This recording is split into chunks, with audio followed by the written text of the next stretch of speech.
Coming from the Caveman Studios in Buffalo, New York. Welcome to Caveman Corner with your host, Jeff. Captain Caveman! Thanks.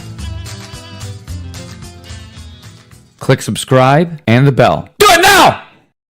How you guys doing? We're here with Rick Kramer, one of the head trainers at Madhouse Academy in New Jersey. How's it going, man?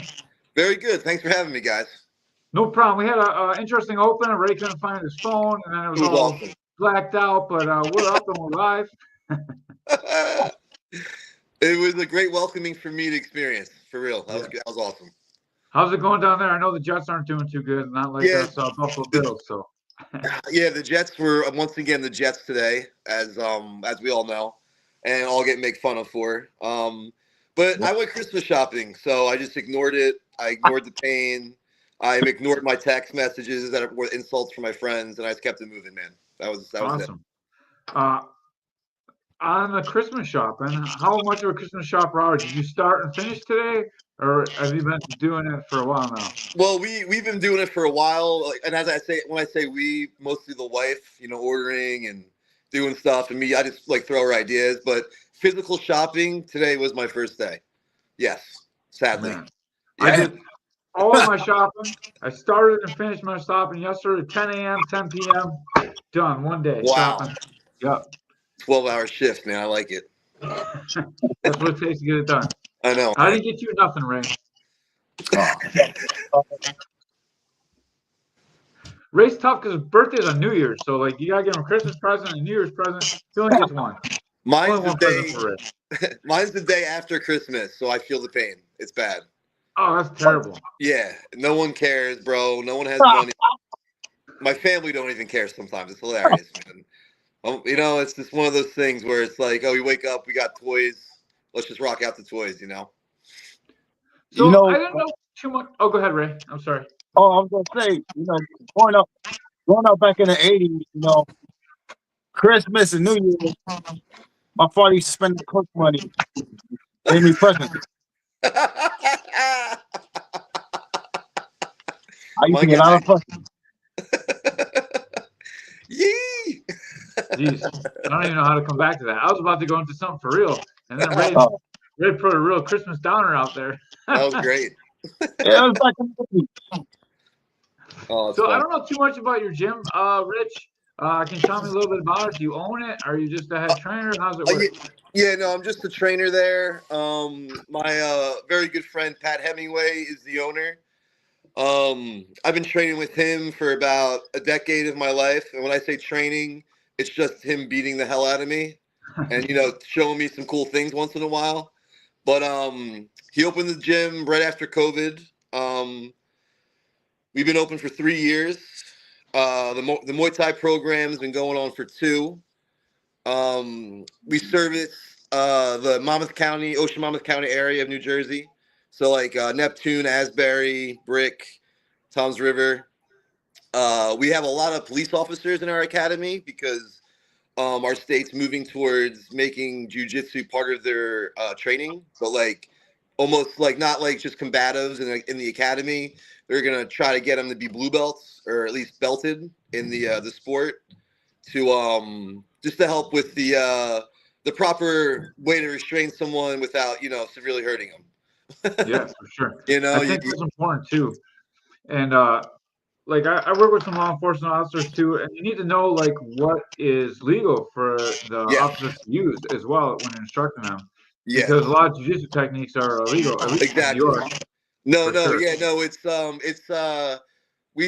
Obviously all the guys roll with us live and learn jiu-jitsu, but we also make sure to point out, be like, hey, so this is cool to do, this is not cool to do, Yeah.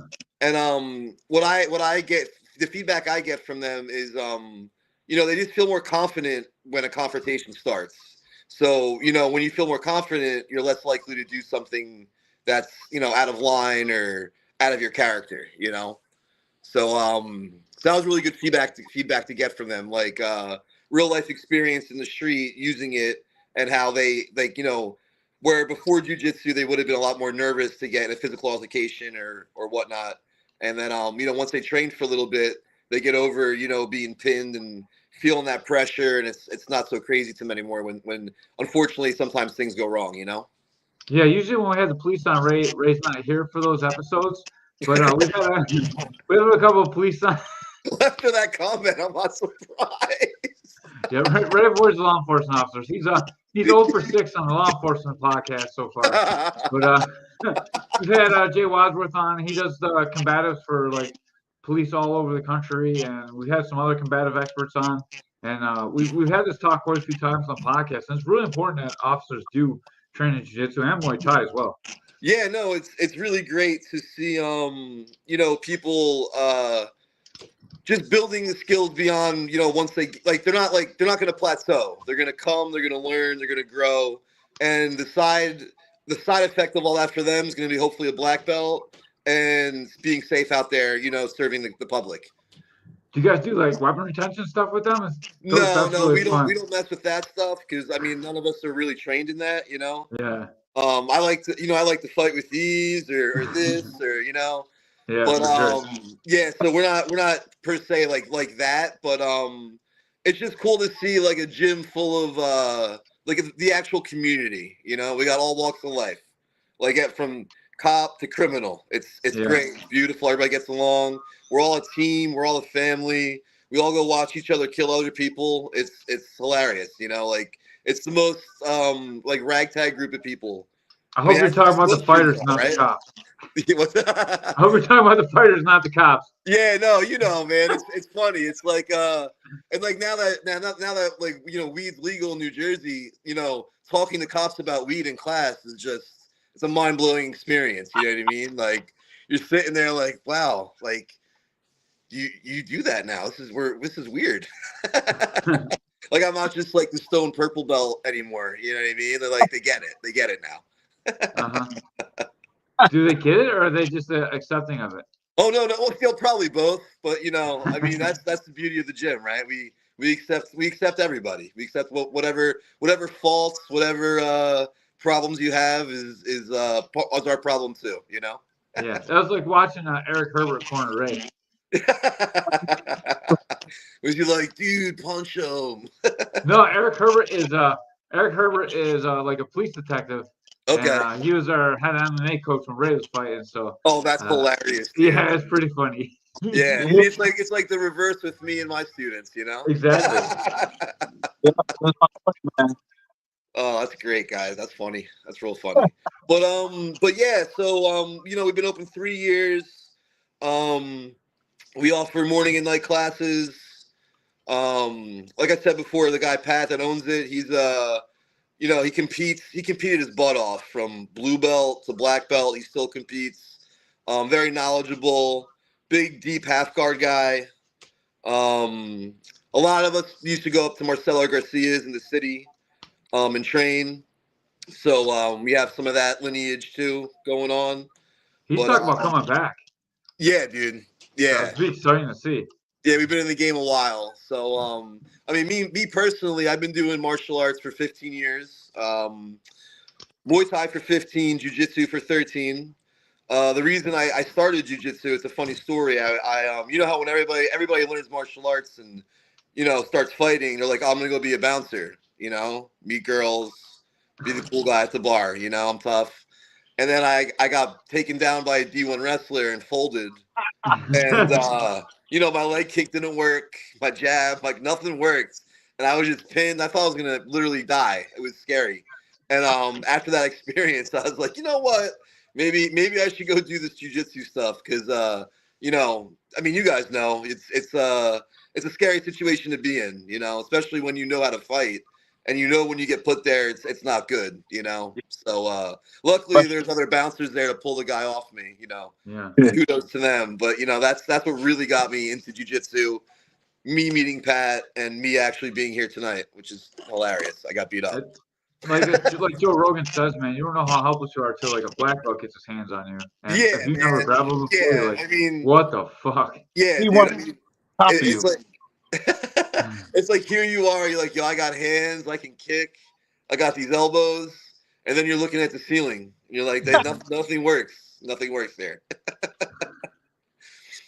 But So, what rank are you now? 12 years? You the black belt now? no, it's funny. I was on and off for about 3 years, buying a house, having kids, doing all that stuff. So I'm gonna hopefully be a brown belt soon. I got a 4-stripe purple belt.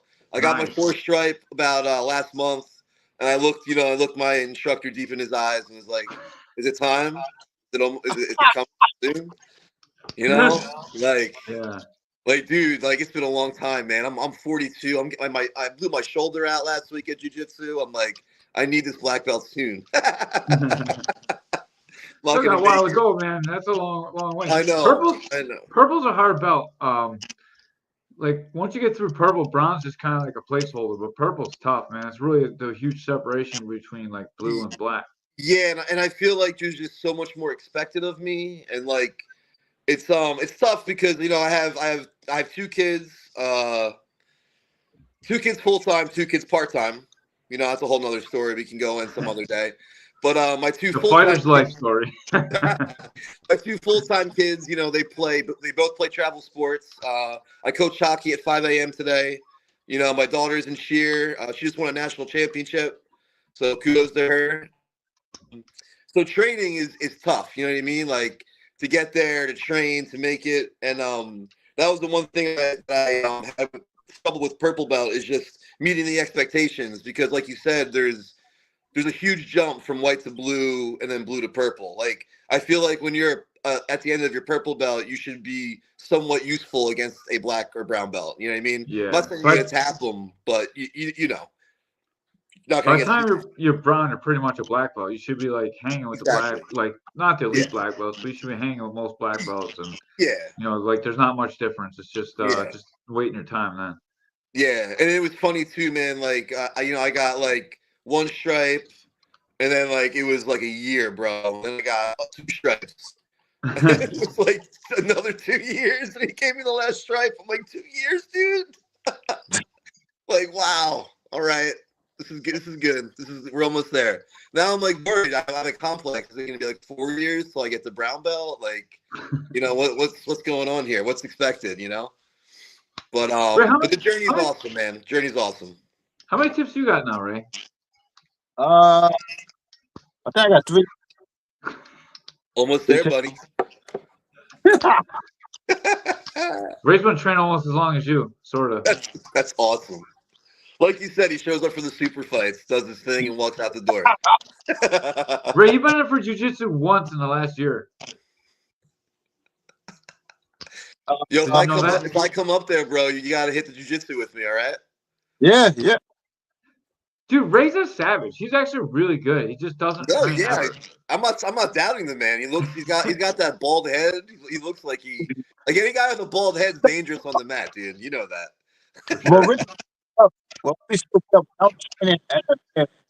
I did a lot of. Yeah. A few years. Then do no.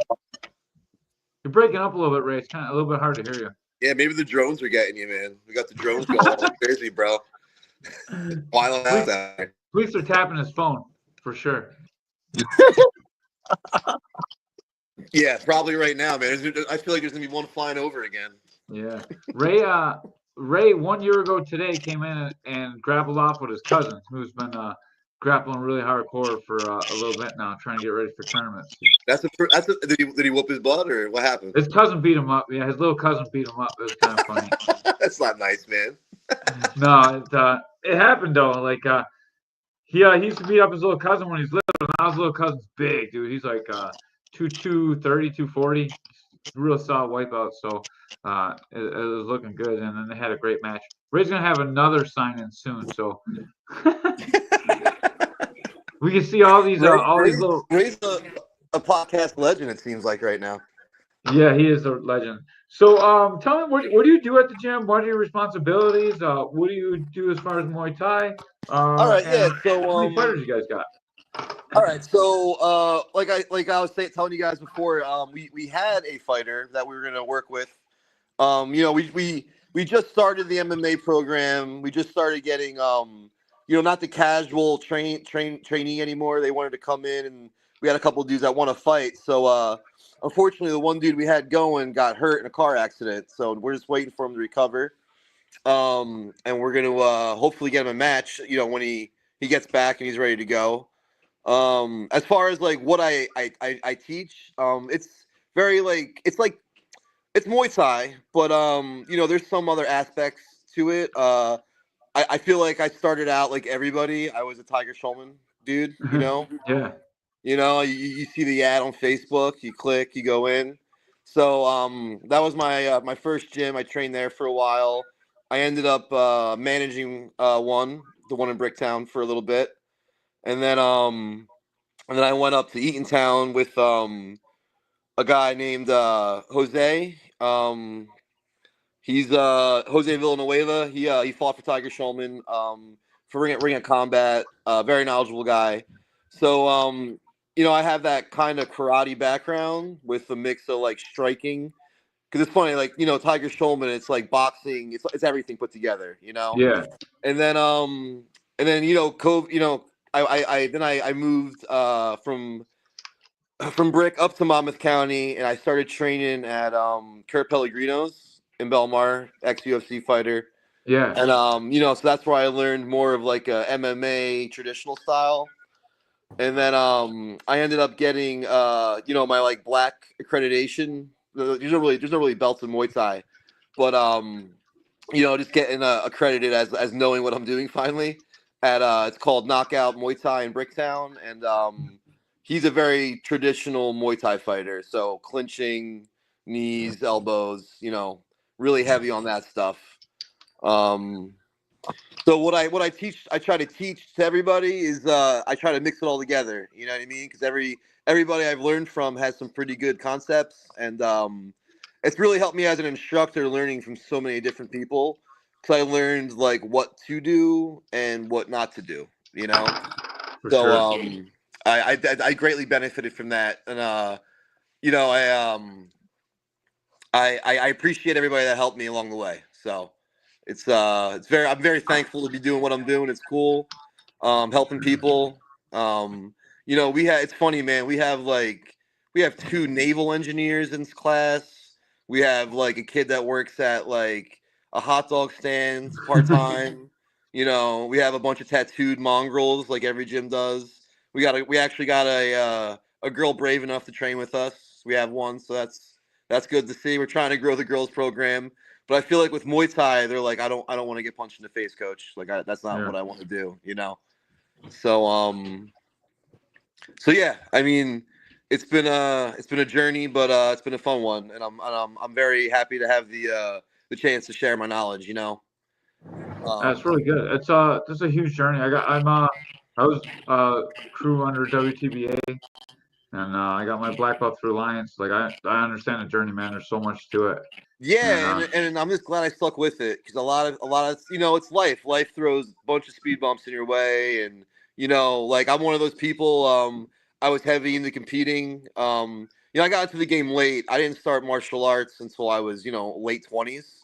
So by the time I got fights and you know, went through all that, like I was like the old guy in the ring. You know what I mean? Yeah, for But sure. but as far as the experience was like, I would never change it. You know, winning an IBJJF gold as like as a white belt in my first competition. And I know it's like you're a white belt and you suck, but it was like, you know, I was on a podium, like the cyborg liked my Instagram posts. I'm like, this is the coolest sport ever. You know what I mean? Yeah. Like it was one of those moments where I was like, all right. And then you know, life happens. You take a step back sometimes, but you know, I always kept coming back. So it's something to be said for the sport in general. You know. The really crazy thing about the sport is like it's like poker. You can still you have enough access that you can train with the best guys in the world still. You know, it doesn't matter who you are. You can train with Cyborg. You can train with Sanchai. You can train with all these people. Exactly. They go around. There's always a seminar or something cool happening, especially in our area. We're very blessed to have the accessibility we do. You know, because a lot of places they don't. I feel like we're like the East Coast hub. You know. Yeah, for sure. In Buffalo, we get a lot of people. And we're a small ass place, you know. Like we still get lots of seminars and stuff in here. And yeah, Buffalo's popping though, man. I've been up to Buffalo. It gets wild up there. Hey, next time you're in, you gotta stop by the gym, man. Stop by. I know. Well, it's hilarious, man. I'm like, I want to take my kids to Niagara Falls and the wife, and now I'm like, yo, I can just stop off and train a little bit, and you know, sure, dude. I'm right on the way right up to Niagara Falls. You just go right down Niagara Falls Boulevard, and you're all set, dog. that's what's up, man. I mean, I would always be down, you know. Yeah. Maybe I'll bring some of the boys up. Yeah, definitely do that, dude. We work with K4, and K4 is having their next event with Art of Combat. They're doing it in Rochester on February 1st. We're originally going to have a podcast about that, but you're on here, so as long as you're here, we'll start pumping out the Solid shout outs. So Rochester, February 1st, K4, here we come. Wow. All right. Maybe I'll try to make an appearance. I'll see what everybody's up to. Yeah, that'd be awesome, man. We're going to hostile territory, FCP. Just go. had an awesome show up in Rochester, so we're going to follow it up with another awesome show with K4. That's awesome, man. We Yeah, watch MMA more.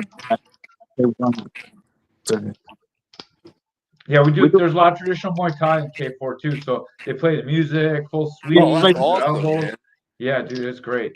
Yeah, you guys will have to definitely send me a link or something so I can show the gym. Hey man, we get the guys from the city. Yeah. Yeah, we do. Electricity Boxing comes down. We got lots of guys from New York City. So one of our guys actually fought for Tiger Showman too, Saul Renfro. Okay, yeah. Yeah, he's making waves out there. Oh, that's awesome, he's man. from Buffalo too. That's awesome. Yeah, no, I you know, and hopefully someday I have a guy to bring there. That would be solid, you know. Yeah, so they do amateurs up to pros. So you get anybody, like we hook you up, we'll get you on the card for sure. Yeah, I mean, that would be awesome. I would appreciate that for sure. That'd be great. So for guys in your area, obviously you can clip this up and make this advertisement for your gym. But how do they get in touch with you? How do they come in? How do they train at your gym? All right, yeah. So you can contact us. We're on Instagram, Madhouse Academy at Madhouse Academy. I have it right down there below my my big head. And then you know, it's you come in, try out whatever classes you want, make sure the gym's a fit for you. We make sure you're a fit for the gym, and you know, we go from there. The cool part about our gym is there's no contracts. You just come in, you pay monthly. Because we understand, especially in our area, everybody's very transient, especially in the summer. I mean, we get a bunch of people from California, like all over the world, that actually come in. We had 2 dudes from Mexico last year that were working for the summer in Belmar, and they wanted to come learn how to fight. I'm like, this is awesome. Like, that is pretty cool. Yeah, and you know, now I follow these guys, and like one dude's climbing a volcano. I mean, it's just the people I get to meet is wild just because of the area. You know, we're accessible by train. So if you you know, if you don't have a car, you can always take the train and come train, which is a rhyme, I guess, kind of. Yeah, but we're right next to Kelly's. It's a Irish pub, so you can imagine the things we see at night coming out of there. So that's always fun to watch. I mean, you train, you hang out, and then you watch the old fishermen stumble out of the bar. It's awesome. But and you can also contact Pat Hemingway. I was trying to find his card and I can't. But the easiest way to be would be Instagram, and then also at madhouseacademy.com. We have a website. There's actually a link on the Instagram you can click, and it'll show you the times, the schedules, the structure. You can sign up right there, all that good stuff. So everyone's welcome. We train beginners to pros. It's a safe environment. Pat makes sure it's a safe environment for everybody, so I respect him, you know, that way. And you know, it's not hard. Come check us out. Awesome. And how big is your class size, would you say? It's funny. We went from like 6 people to start, and now we have 40 people in there sometimes rolling. So we're actually in the process of hopefully you know, expanding soon and getting a bigger spot. But to watch it grow from the beginning to now, it's pretty. I mean, as you know, owning a school is pretty nuts. Like it's cool. Dude, it's crazy. Some days we have like 2 people, and some days you got not enough room on the mats. Like yeah, I mean it's like the Royal Rumble. Yeah. It's hilarious. That's right. All right. If you got a wipeout, don't move. Stay in your spot. Dude. I'm so glad I'm not a wipeout in these situations. You know, just getting pushed off the mat, brushed away, discarded, if you will. It's like, come on, guys, come on. Yeah. Oh, it's funny. No, that's awesome, man. Thank you so much for coming on and telling us about your place. Yeah, no problem. What would you Thank say? you for having me. Oh, no problem. What would you say is the hardest part about walking into the gym, and how do you guys take care of that? What do you do to alleviate the fears? Well, that's a good one. So, the hardest part about walking into a gym, an MMA, or any type of martial arts gym, is the intimidation factor, right? Like, you've never been hit, you've never been choked, you've never been anything, right? So, like, how I break the ice is, like, they walk in, and I try to, like, either, like, insult them kindly to know that I'm, I'm on the level. Like, hey, like, you have big feet or something weird, and just kind of break the ice that way, or like, hey, you're like, we have a dude in there that's like super handsome. I'm like, hey man, you're super handsome. Why do you want to do this? It's so I like to use humor, and usually it works. Some people look at me, but by the end of class, they usually like me. So and Pat's way of welcoming people is he brings them in, they put on a gi, and then we see if they can shrimp. And then Pat, lets him beat him up a little bit, does his thing, and just kind of more professional than me. Yeah. I try to keep it light as possible. My student sent me a video the other day. It's like a roast meter. There's like, it starts as like a scale, and like you want to be 1-to-1 rate roast to coaching. If you got too many roasts, you're not doing good. If you don't have enough roasts, you're not good either. So you need to have 1 roast to 1 coaching thing. I think that's a pretty good scale to have. I'm sure everybody makes fun of me and my ways, but it's funny. Like you start 10 years ago, dude. It was like, for me, 15. I walked into a gym and I'm like, oh, I want to learn Muay Thai, and it's funny. The first place I went to, this is a great story. If you have a moment. Sure. So in Bricktown, Rhino used to be down here, right? Remember Rhino fight team? Like Frankie Edgar was on. Oh yeah. Dude. So I walk into this place. I'm like 17 years old. I played hockey. I think I'm bad. Like, I play hockey. I give concussions out. I fight. I walk into this gym.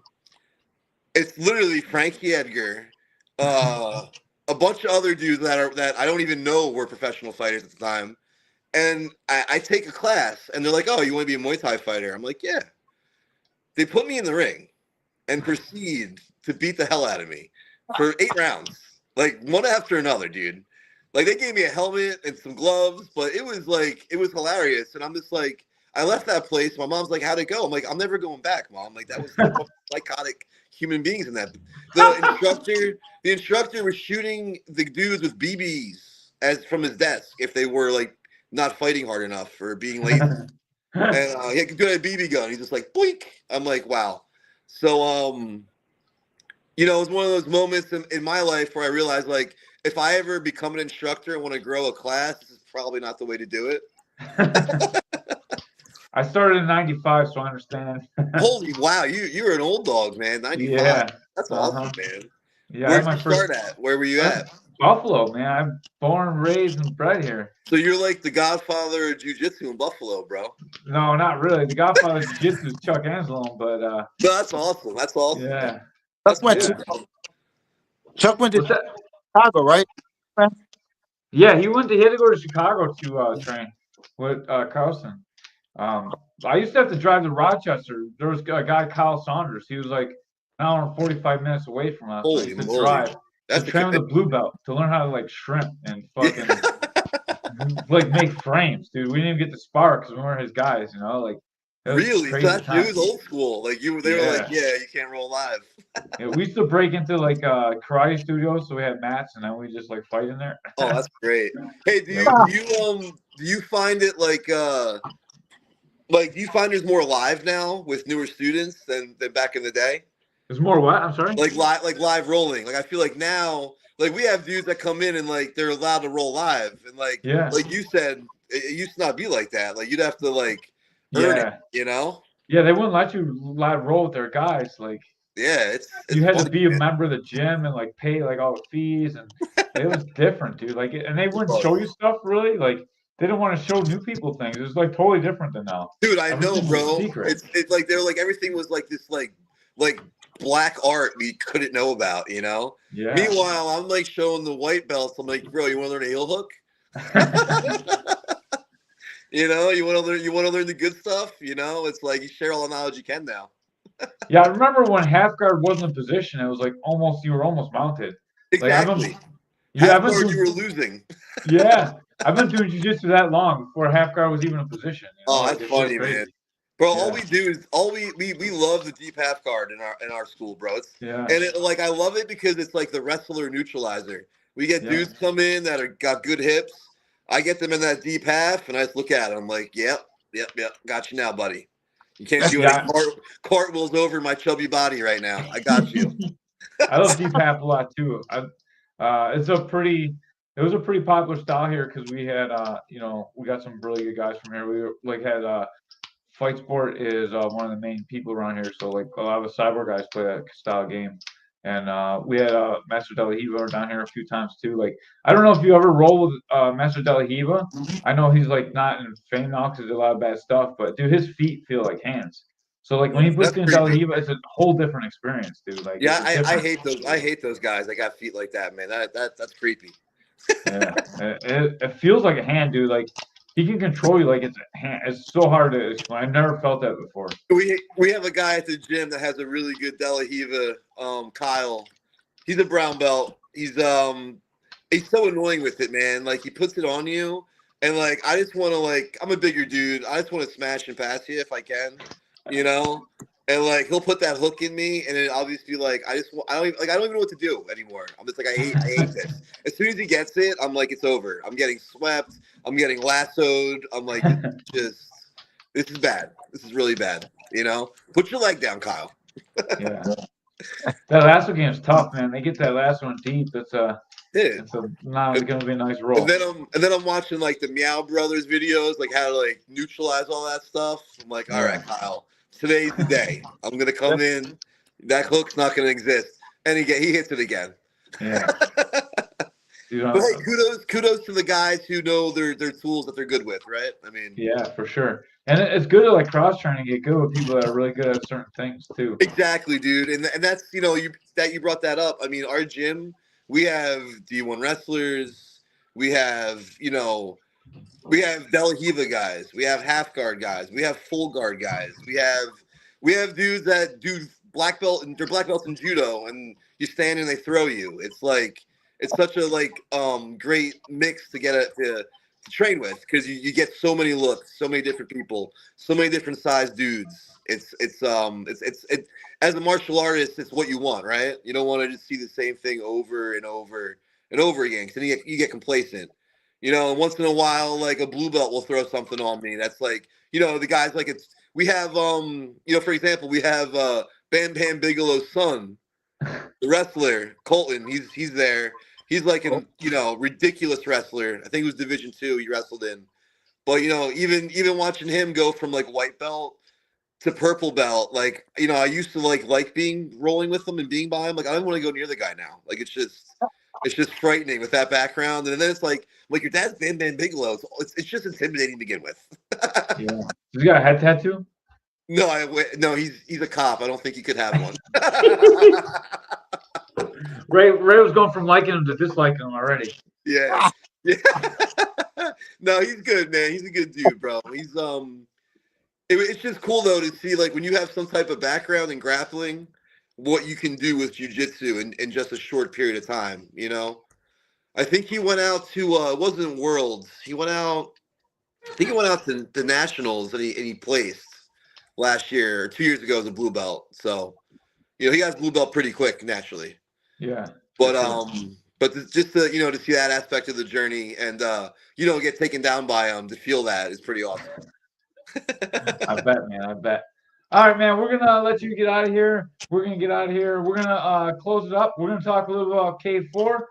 So we're gonna let you out. Thank you so much for coming on, man. I appreciate it. If you're in New Jersey, definitely check out Madhouse Academy for sure. And hopefully I see you boys soon, man. Definitely text me your info where you guys are at. All right. For sure. All right. Really Thank hook you, you guys boys. up. Thank you so much, Rich. Have a great night. Have a good one, man. All right. Thank you, guys. All right. Awesome job. So we were supposed to have on Nick Walker today to talk about K4. We're going to have Nick Walker on next week. We're going to try and get his opponent on as well. Yeah, pretty good. First opponent. We're going to work on getting some Empire Academy guys in here too. I would like to get as many in as we can. I'll message them guys. And Saturday, Buck Smith. Buck Smith. Saturday, we're going to have Buck Smith. Yep. Perfect. Is this all set up for sure now this time? Yeah, it's all set up. I got his website for his business to promote. Perfect. Send me all that stuff and I'll put it in a link when I send the link. And then we can have it all ready. So we're gonna have Buck Smith next week. We're getting to K4 podcast. We're supposed to get Nick Walker tonight. He was forced to cancel. Nick Walker canceled on us a lot. No, he don't. Is this the second time? No. No? Oh, who canceled on us last time? It wasn't awful. All right. I'm sorry, Nick. I apologize. My bad. Are you sure? No, I'm sure. supposed to be on vacation and we had to reschedule? No. Nick, all the time. I'm concussed right now. I apologize. I'm having false memories. I got kicked in jiu-jitsu, man. Like I've been having some problems. Better now though. Okay. Maybe. Freaking arms. That's like I hit the phone. It's like freaking tingling. I can barely hear you, Ray. So we're gonna get out of here, guys. Check us out next week. Buck Smith, Nick Walker. Hopefully we'll have some more guys from K4. K4, February 1st, Rochester, New York. We're moving away from Buffalo. FCP just put on an amazing show in Rochester, and K4 is going to do it just a little bit better, hopefully. It's looking like it's got an amazing card. Lots of title fights. 3 title fights I know so far. Hey, man. It's hostile territory, right? Hostile territory. Do we got to be strapped? I'm going to hide behind you, dude. You're the strapped one. You and Ben will keep me safe. I'm just going to hide behind you guys. I'm excited to go there. I'm excited to call the fights. We're gonna have a great card. We've got at least 3 title fights that I know of. I'm sure maybe there's more in the works. Nick Walker's fighting Alonzo. That's gonna be a great fight. Alonzo, I'm butchering his name, but when we have him on, we'll have him say it so we can hear it. We got Isaac Eddings is putting the title on the line against a guy perfect record. We got a ladies title fight. Fights are coming fast and furious. Can't wait to see it. It's going to be a great card. Yeah, this card is going to be. Yep. All right, guys. Check us out next week, and we are out. Ooh.